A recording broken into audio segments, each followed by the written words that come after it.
విలక్షణమైన నటనకి పరిపూర్ణమైనటువంటి రూపం కోటా శ్రీనివాసరావు గారు.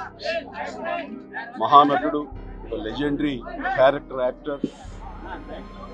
మా ఇద్దరి నట ప్రస్థానం కూడా ఒకే సినిమాతో ప్రారంభమైంది, ప్రాణం ఖరీదు. అఫ్కోర్స్ ఇక్కడే నారాయణమూర్తి ఉన్నాడు, నారాయణమూర్తి కూడా ఆ సినిమాతోనే ప్రారంభమైంది అనుకోవచ్చు. సో సుదీర్ఘమైనటువంటి ఈ నట ప్రస్థానంలో మా అనుబంధం వెనవేసుకుంది అంతా. ఆయనతో నటిస్తున్నప్పుడు తెర మీద ఆయన నటనను చూసి అద్భుతం అనుకోవడం వేరు, వ్యక్తిగతంగా 1-to-1 కూర్చున్నప్పుడు ఆయన చేసే చమత్కారాలు కానీ చెప్పే జోకులు కానీ అవి ఆద్యంతో చాలా ఉత్సాహపరుస్తుంది. అయితే షూటింగ్ ఉందంటే కనుక ఇవాళ కోటా శ్రీనివాసరావు గారు ఉన్నారు, ఇవాళ చాలా హుషారుగా బాగుంటుందని ఉత్సాహంతో వెళ్ళేవాళ్ళం.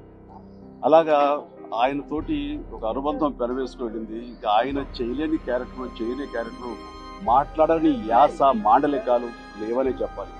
అంతగా పరిపూర్ణమైనటువంటి నటన. నాటక రంగం నుంచి వచ్చి సినిమా రంగంలో తనకంటూ ప్రత్యేకమైన స్థానం ఏర్పరచినటువంటి గొప్ప నటుడు. ఆయనతోటి నాకు ఎన్నో సినిమాల అనుబంధం ఉంది. ప్రతి సినిమా ఒక్కొక్క అద్భుతమైనటువంటి నాకు ఒక ప్రత్యేకం.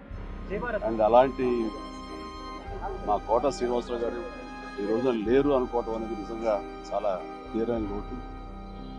అండ్ ఇది వాళ్ళ కుటుంబానికి, పరిశ్రమకి తీరని లోటు. అలాంటి మహానటుడు, అలాంటి వైవిధ్య పాత్రలు పోషించేటటువంటి విలక్షణమైన నటుడు మళ్ళీ వస్తారని అనుకోవటం లేదు. అలాంటి నటుడు మనకు దొరకరేమో కూడా, ఉండరేమో కూడా. అది ఎవరు పూర్తి చేయటువంటి చాలా భారీ నష్టం పరిశ్రమకి. వారి ఆత్మనికి శాంతి చేకూరాలని భగవంతుడు ప్రార్థిస్తూ, వారి కుటుంబ సభ్యులకి ప్రతి ఒక్కరికి నా ప్రగాఢ సానుభూతిని తెలియజేస్తున్నాను.